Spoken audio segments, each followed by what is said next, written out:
जी हाँ मेहरबानो, ये बात भी उस समय की कि जिस समय वो रूप अपनी मौसी के महलों में गेंद लेने के लिए जाता है तो मौसी की नींद खराब हो जाती है बेटे पर, और किस तरीके से रूप अपनी मौसी को समझा रहा है, आइए सुनते हैं इस बात के माध्यम से।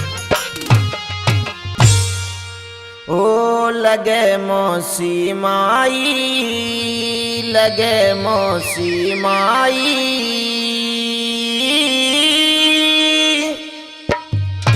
हेरी आज धर्म के बेटे पे तने क्यों करनी दिगाई। लगे मौसी माई, लगे मौसी माई, आज धर्म के बेटे पे तने क्यों करनी दिगाई। लगे मौसी माई, लगे मौसी माई।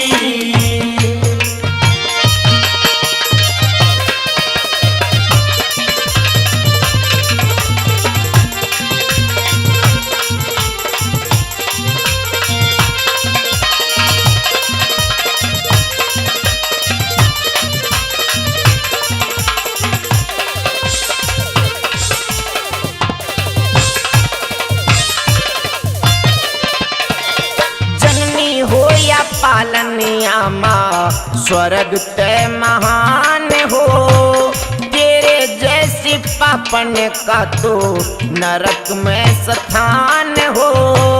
तेरे जैसी पापन का तो नरक में स्थान हो। घटाती है मान तो सी धर्म का लुगाई। लगे मौसी माई, लगे मौसी माई, आज धर्म के बेटे पे तने क्यों करनी दिगाई। लगे मौसी माई, लगे मौसी माई।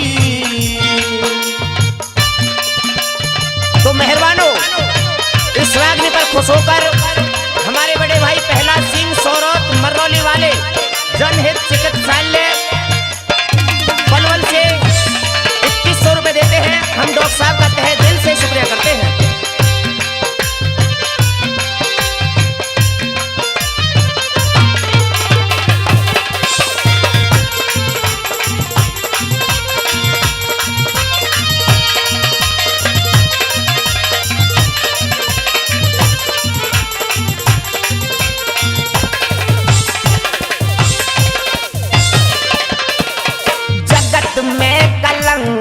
है तू नारी के नाम पे, सती वीर पतिव्रता तो पाले विजय काम पे। सती वीर पतिव्रता तो पाले विजय काम पे। दो पल के आराम पेरी, दो पल के आराम पे मत धरे सिर बुराई। लगे मौसी माई, लगे मौसी माई, आज धर्म के बेटे पे तने क्यों करनी दिगाई। लगे मौसी माई, लगे मौसी माई।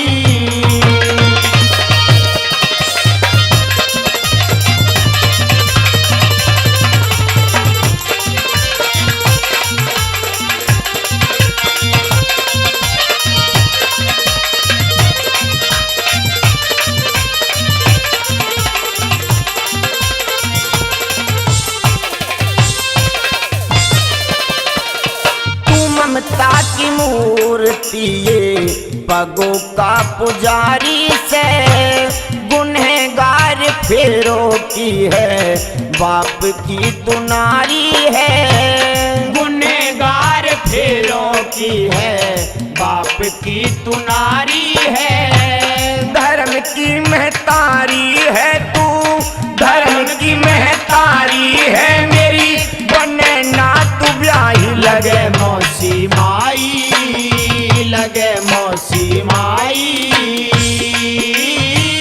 आज धर्म के बेटे पे तने क्यों करनी दिगाई। लगे मौसी माई, लगे मौसी माई।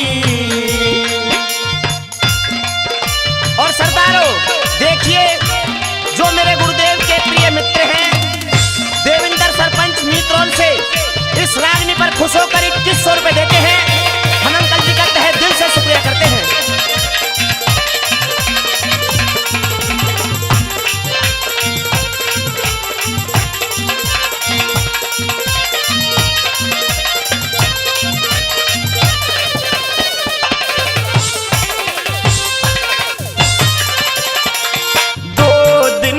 जीना जग में कुकरम से तू डारे ले, छोड़ के बधी की नीत हित में तू कारे ले। छोड़ के बधी की नीत हित में तू कारे ले। ध्यान धरियस पाल सिंह तू, ध्यान धरियस पाल सिंह तू, सुमर ले कन्हाई लगे मौसी माई, लगे मौसी माई। आज धर्म के बेटे पैतन क्यों कर नींद डिगाई, लगे मौसी माई, लगे मौसी माई।